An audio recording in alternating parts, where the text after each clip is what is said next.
This is GARIS Essays, that is 2-3-page opinion pieces on topics such as species dominance, the global state, politics, femtotech, religion, society and education.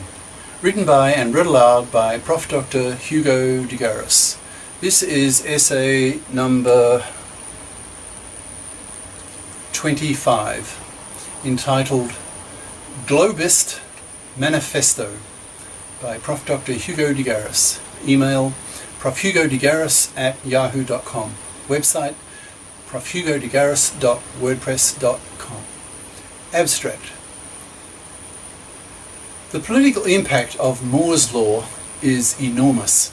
It will give the planet the means to create a world language, to homogenize the planet culturally, to create a democratic global state, and thus rid the world of war, of the arms trade, of ignorance and poverty. It will connect and educate everyone, making everyone affluent. This manifesto explains what the globists want, why they want it, and how they plan to achieve their goals. I'll make it a little bit bigger. I need to center it. 1. Introduction. Probably the most significant phenomenon of our times is Moore's law, which states that the number of transistors that one can cram onto a chip keeps doubling every 18 months or so. When Gordon Moore, co-founder of the microchip company Intel, formulated this trend in 1965, there were only a small number of transistors on ICs, that's integrated circuits.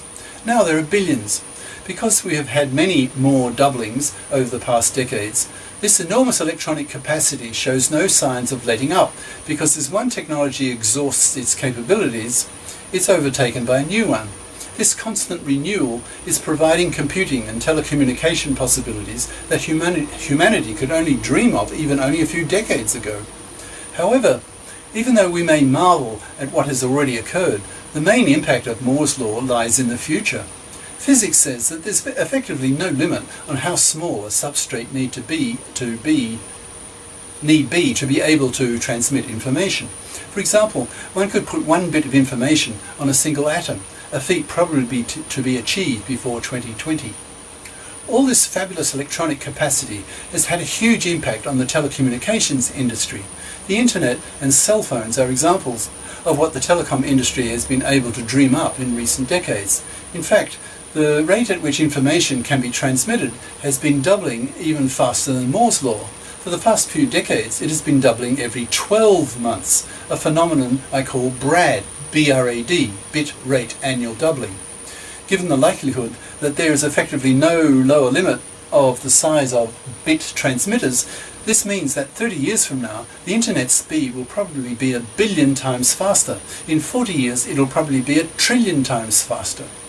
What could one do with an internet that's 1 billion times faster than today's, a phenomenon likely to exist within the lifetimes of many people reading this? ?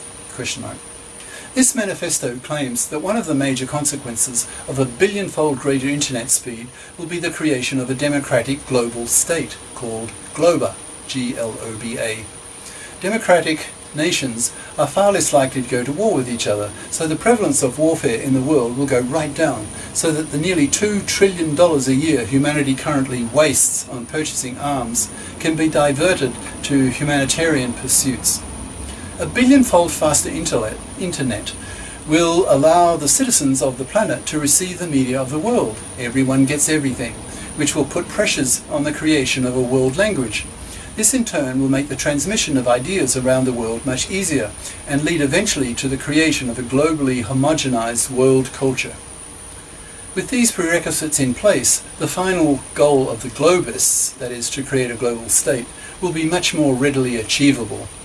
In a war-free, highly educated world, we can get rid of poverty, of the arms trade, of ignorance, of suffering, of disease, and make people a lot happier than they are today. This is the dream of the globists, who feel that finally, now that we have Moore's law, we have the tools needed to make this dream a reality, and probably within half a century, given the rate at which Moore's law is operating. This manifesto lays out what needs to be done to achieve this dream of a war-free, culturally homogenized, linguistically unified, democratic world state. 2. What needs to be done and why? A. Wire the world. Since Moore's law is basic to the vision of the Globists, considerable effort should be made to ensure that Moore's law continues for the next few decades to enable the Globists' dream to come into fruition. It's likely that sheer economic forces will make this happen. In China, for example, at the time of writing, 2012, about 500 million Chinese have access to the internet and 800 million have a cell phone.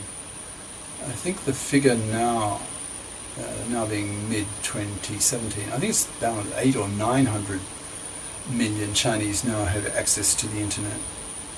I think about 500 million have smartphones today, 2017. And yeah, that'll go to saturation. Have access to the internet, 800 million have cell phones. Within a decade or so, it'll be likely that most people on the earth will be using the internet and cell phones or other mass communication devices. So internet phones particularly. As the bit transmission rate keeps increasing, it'll become easier and easier to give everyone all the world's media. This process has already started. For example, this author has on his iPad an app which allows him to listen to thousands of radio stations from all over the planet. The user interface allows the choice of which continent, then which country, then which city, and then a list of the city's radio stations that the user can listen to. With today's, that's 2012, bandwidth available on the domestic internet, it's technically possible to provide thousands of radio stations. Admittedly, most of them are in the national languages of the country of origin, but increasingly more of them are going global in their reach and hence use English. Something similar is also happening with television. The author also has an app on his iPad that allows him to look at about 100 TV channels from around the world.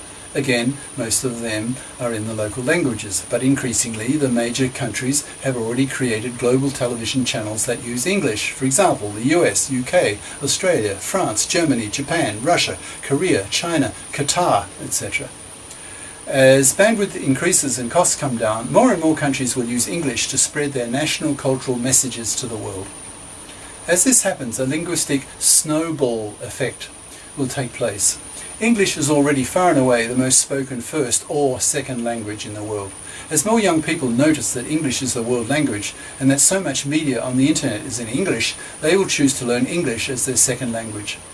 This in turn will impact on the decisions of governments as to which languages to use when spreading their national cultural messages to the world. They know that English is already the world language, so they'll choose to broadcast in English as well as their own national language. Thus the linguistic snowball effect is generated. The higher is the percentage of programs on the world media that are in English, the higher is the percentage of the world's citizens who will choose to learn English as the world language. Telecom ministers will then be more likely to choose English as their language to reach the world, because they know that English is the language that is most understood worldwide.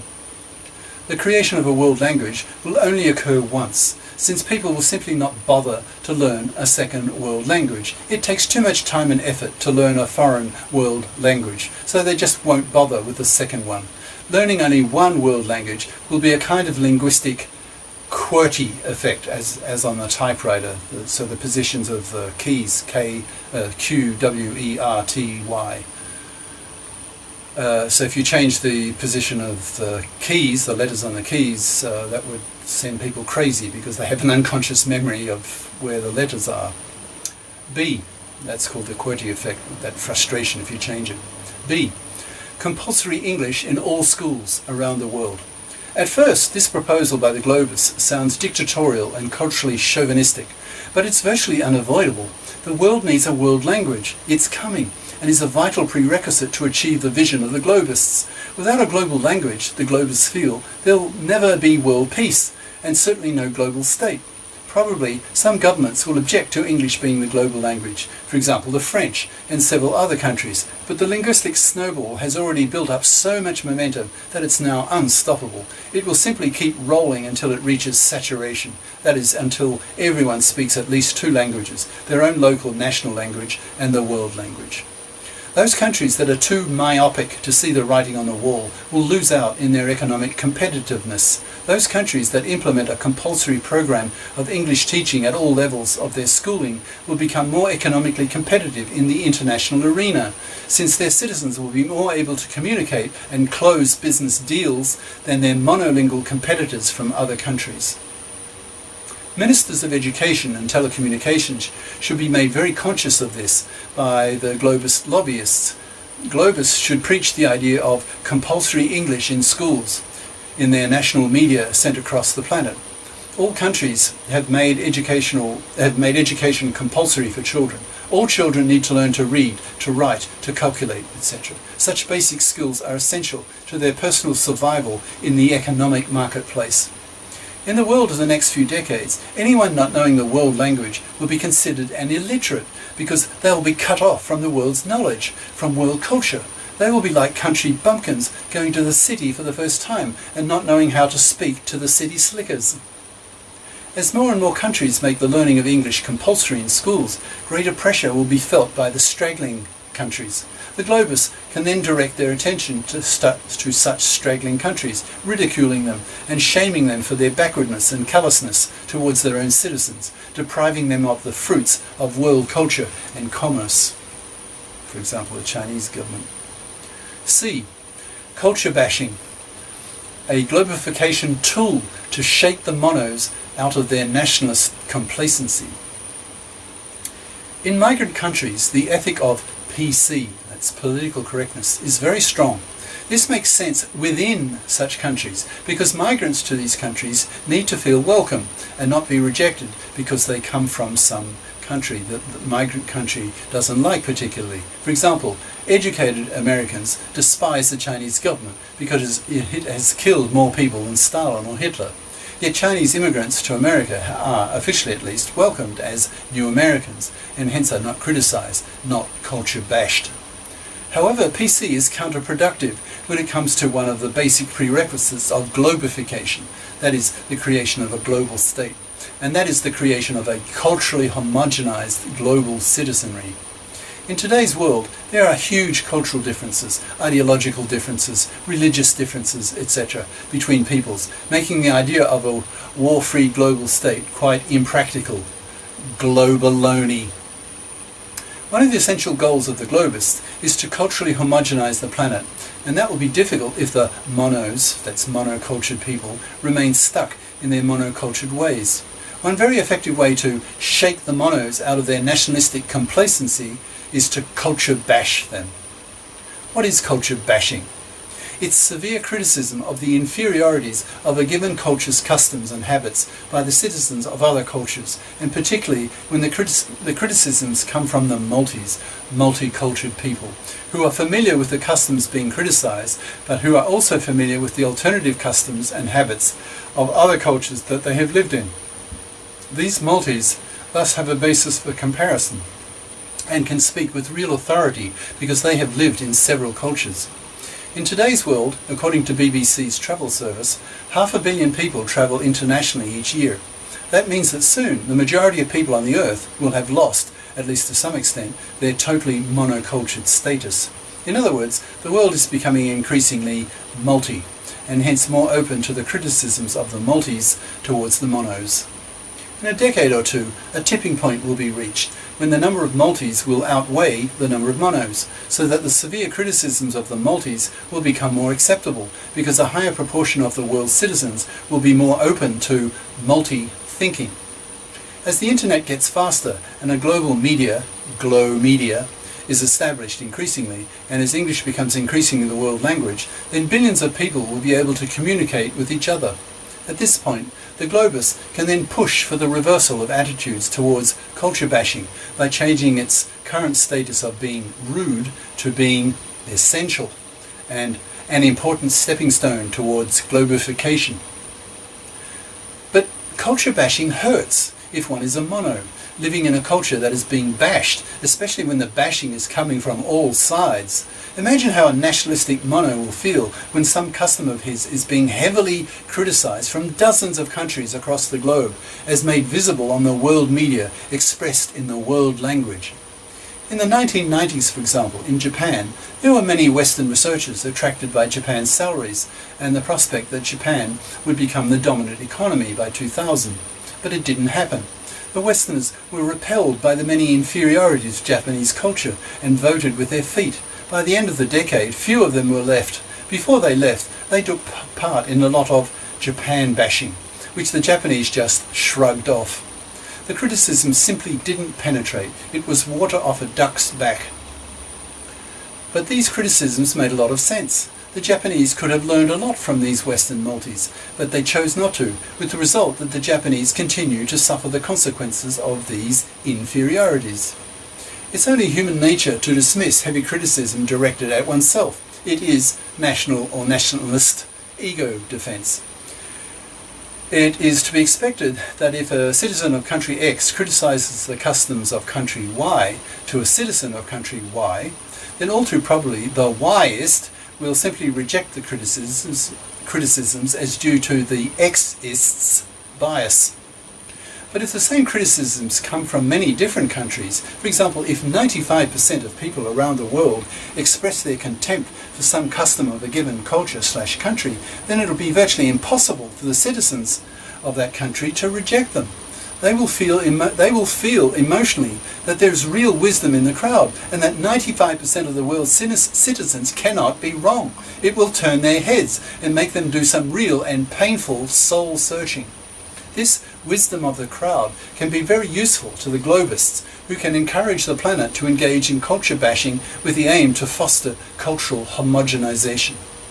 Once the world is talking to the world in a world language, worldwide culture bashing becomes practical. Once the older PC values are reversed, people will feel freer to culture bash. It will be encouraged by the globists, by the spirit of the times, by the enabling technologies. What will be the effect of culture bashing, CB? It will create a form of global competition of ideas, of customs, of lifestyles. Only the best will survive. Most will die out. Most will not be competitive with the best. As a result of this, most people will become global citizens, absorbing a global culture, and since that set of ideas/customs are shared worldwide, we can talk about the cultural homogenization of the planet. But one may argue that would make for a more boring world. The counter to this is that it would be voluntary, and that each person could argue that he/she felt culturally much richer being a globan than a nationalist. The global culture would be far richer than any national culture, and ultimately national cultures will die out, being replaced by a far more attractive global culture. Only the best ideas/customs will survive by global public vote. As the world globifies, it's likely that religious and ideological differences will die out, or at least the mix of ideas/customs will be much the same the world over. Once this happens, it'll be much easier for people to identify with each other, because they'll be thinking in the same way. Once this happens, it'll be easier for them to unify politically, and eventually to form a global state. Globa. Hence, the globist should encourage CB, culture bashing. It will be painful at first for the nationalist monos, but in this case, the end definitely justifies the means. The end is the creation of a democratic global state, which will be war-free, educated, rich, and civilized. It's coming. The globists simply want to hurry it along. What form might CB, that's culture bashing, take? Here are some examples, namely criticisms of the cultures of China, the US, and India. If the Chinese are told by most of the world that the country is poor, dirty, corrupt, mean-spirited, 5 times poorer than the West, and worst of all, has the most brutal government in history that has killed more people than Stalin or Hitler, mostly under Mao, whose face is still on the country's money, then the Chinese, who are still too poor to travel much, will react with nationalistic pride, since their government has been pumping them for decades with nationalistic propaganda on the Chinese media, over which the Chinese government has monopoly control. The Chinese government also bans international satellite dishes, so the Chinese people remain very largely untravelled, uncosmopolitan, non-world citizens, and utterly chauvinist, even jingoist. Culture bashing will be extremely painful for the Chinese, but having their nationalist ego badly bruised will get them thinking.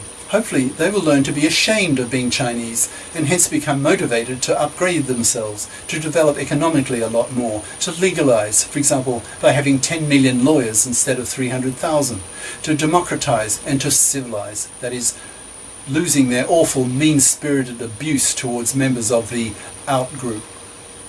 By 2020, according to the Chinese government, 100 million Chinese will be travelling internationally every year. I think that's already the case, more than, I'm speaking mid-2017. They will then experience how the rest of the world looks down on them due to there being such a brutal culture in which anyone haranguing the Chinese government is shipped off to a Lao Gai, that is a gulag-style slave labour camp for political prisoners, which today contain between 1/2 to 2 million people. Updated figures 3 to 5 million, according to Harry Wu, see laogaimuseum.org. About 50 million Chinese prisoners have been through these camps, and about half of them never returned. The Chinese will be brutally confronted with cognitive dissonance when they travel internationally and learn/feel that most of the rest of the world, especially the democratic world, looks down on them, treating China as a moral shithole. The US is easy to criticize. It's the only industrialized nation in the world that does not have a national health service. One of the basic criteria that has to be satisfied in order to be classified as a civilized nation by the world is that a nation has to take care of the physical health of its citizens. America does not do that. It has tens of millions of citizens without any health insurance, who then die prematurely with greater frequency. America is therefore not civilized. It's an international pariah when it comes to its lack of national health service, a brutal, uncaring pariah.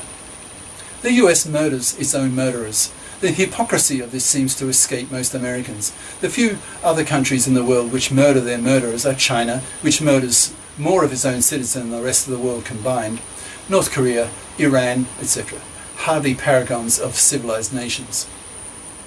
Americans have tens of thousands of gun deaths a year compared to Japan's 100, because buying a gun in the US is so easy, but illegal in Japan and China, etc. Mass gun killings occur regularly in the US, but the Americans never learn. The world has grown bored of yet another mass killing by some gun-crazy American.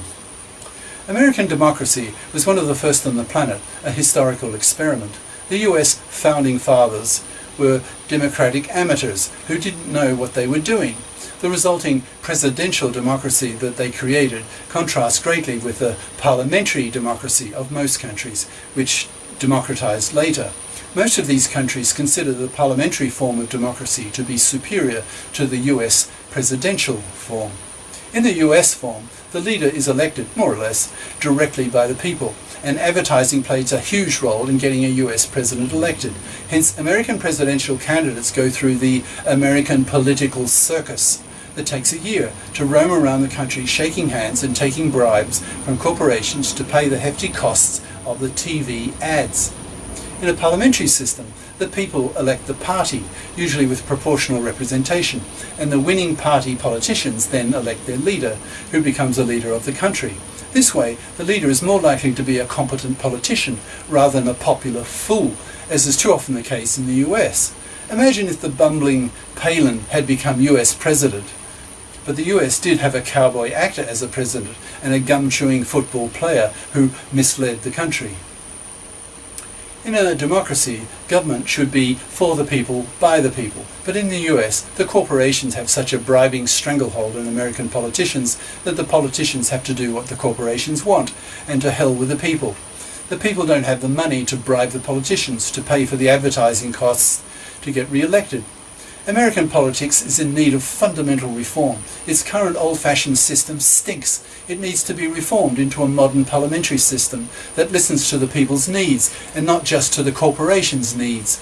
Then the US can claim to be a democracy of and for the people.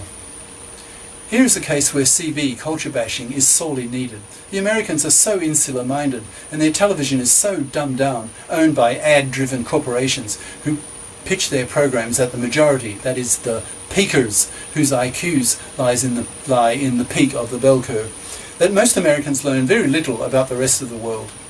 If the world CBs, the US, the culture bashers, the US, for its rotting democracy, most Americans will not listen.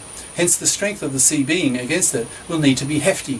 Polite criticism will not shake the American nationalist monos out of their political complacency. The Indians are stupid.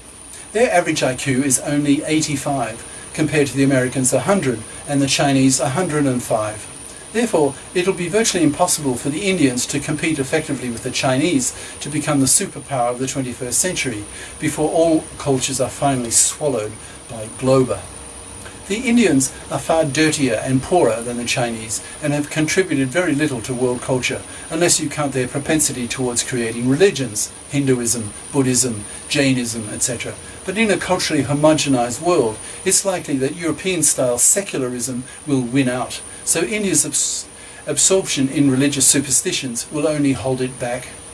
India's basic lack of raw intelligence will be a harder fact to swallow than some more malleable cultural custom. Even worse will be the same argument for Black Africa, which is far dumber, with an average IQ of 70.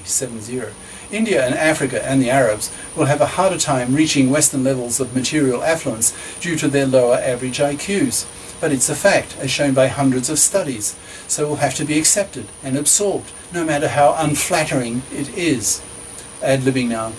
There have been studies showing clearly that there's quite a strong correlation, I think about 0.6, between the average IQ of a country, of the country's population, and the standard of living and gross national product, GNP per person. Yeah, 0.6, that's a pretty strong correlation. So, the smarter you are, the richer you are as a country. You'll see that CB, culturebashing, is hard to swallow, but it's necessary to culturally homogenize the planet. If one is a mono, then being humbled by the wisdom of the global crowd will force one to face up to one's mono-cultured inferiorities. Hopefully, this awareness will motivate monos to update their inferior customs. D. De-dictation. De-dictation means the active process of ridding the world of its last dictatorships. 90% of people living outside China live in democracies, making China the big, bad, backward exception. Globists want to live in a war-free world. Experience shows that democracies rarely go to war with each other. Their voting populations do not allow it. So Globists are very keen on the world becoming totally democratic. In today's world, it's 2012, 2/3 of countries are democracies, that is, having several political parties competing in periodic elections. Countries are democratizing at the rate of about 2 per year. The Arab countries are finally starting to democratize now. China is the big holdout. So Globists suggest strongly to people around the world that whenever they see Chinese tourists in their country, that they approach them and make them feel inferior with questions like, when's China going to democratize? Why is China so politically backward? Is it true you Chinese still have over 1,000 slave labor camps of political prisoners, that is, the Lao Gai?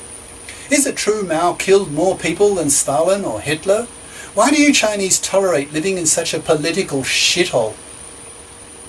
When 100 million Chinese tourists a year feel that the world looks down on them for not being a civilized democratic country, they will then start soul-searching and putting pressure on their brutal dictatorial government to either get out of power, which may involve a civil war that may kill millions, or, more intelligently, to reform itself into a democratic party using the highly effective message to the voting Chinese public. Do you want your country run by a bunch of